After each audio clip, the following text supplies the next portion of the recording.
Thank you. Well, of course, I was deeply honored to be included in this remarkable gathering and with these remarkable other awardees this evening, but I got to tell you the truth. Since I spent 22 years as a Washington lawyer, and then I spent some time at the CIA in the Clinton administration, I'm actually pretty well honored to be invited into any polite company for any purposes whatsoever.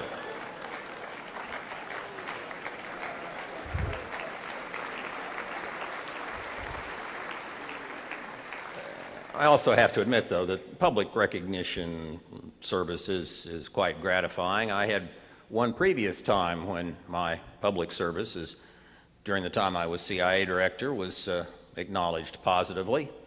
It happened in 1993 when I was flying out to my 30th reunion at Stanford.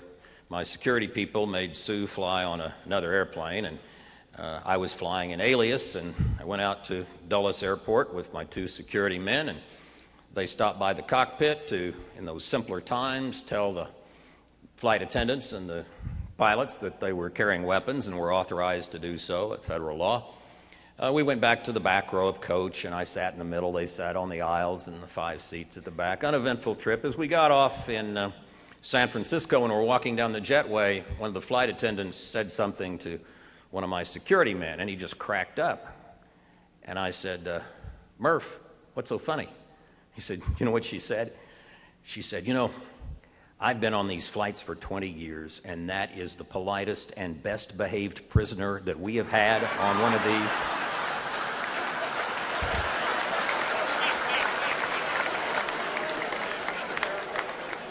So this is the second case of public recognition, and I do thank you for it. All of us who are here this evening are deeply grateful. I am especially to my wonderful wife of 39 plus years, Sue, and 3 fine sons, Rob, Dan, and Ben, whom you saw in that picture we love so much with us all in black, we call the Woolsey pretzel. My parents, the public school teachers of Tulsa, Oklahoma in the 1950s, many friends who are here tonight from Tulsa and relatives, friends of long standing such as David Boren. David and I were students together at Oxford. He testified on my behalf in 3 senatorial hearings as I was confirmed by the Senate for different jobs. But the main gratitude I want to express tonight is of an individual that I only met 2 days ago, because he is symbolic of something. I have been involved for some years with a wonderful organization called the Jewish Institute for National Security Affairs. I sort of anchor the Protestant wing of JNSA. And every year we put on a dinner and give Grateful Nation Awards to Americans who have done outstanding things. Our annual dinner was 2 nights ago. And we gave awards to 6 enlisted men and women of the armed forces. The one I want to mention to you, his name was Hospitalman Apprentice Luis Fonseca. He was 19 years old, looked like he was about 14. He was the youngest and the smallest of the people we recognized 2 nights ago, but the reason for the award was not small. As a Navy corpsman attached to C Company, 1st Battalion, 2nd Marines in March of 2003, during an assault on the Saddam Canal Bridge. His assault vehicle, one in his column, was hit by a rocket-propelled grenade, an RPG, and Hospitalman Apprentice Fonseca, without any concern for his own safety, braved machine gun and RPG fire to evacuate several wounded Marines from the burning assault vehicle. He then calmly stabilized and saved the lives of 2 Marines whose legs had been blown off by applying tourniquets and saving them while under fire himself.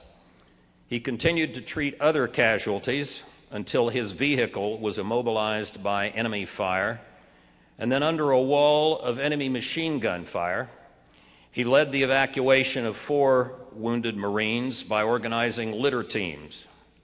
He then personally carried one wounded Marine over open ground under fire to safety, and he continued to treat wounded Marines, exposing himself to fire until the objective of the bridge was secured and the enemy defeated. For the events at Saddam Canal Bridge in March of '03, Hospitalman Apprentice Fonseca was awarded the Navy Cross. We are lucky to be here this evening celebrating achievements of these individuals, including myself, which are achievements largely of peacetime.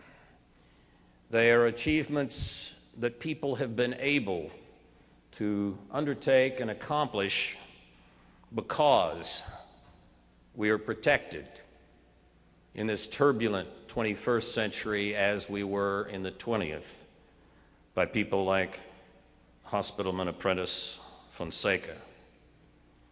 With luck, the war on the far side of the world and the war that we fight here in the United States, and certainly after the events of '95 in Oklahoma City, will go well. If it does go well, it will be because of men and women like him, to whom we all owe the premier gratitude. Thank you.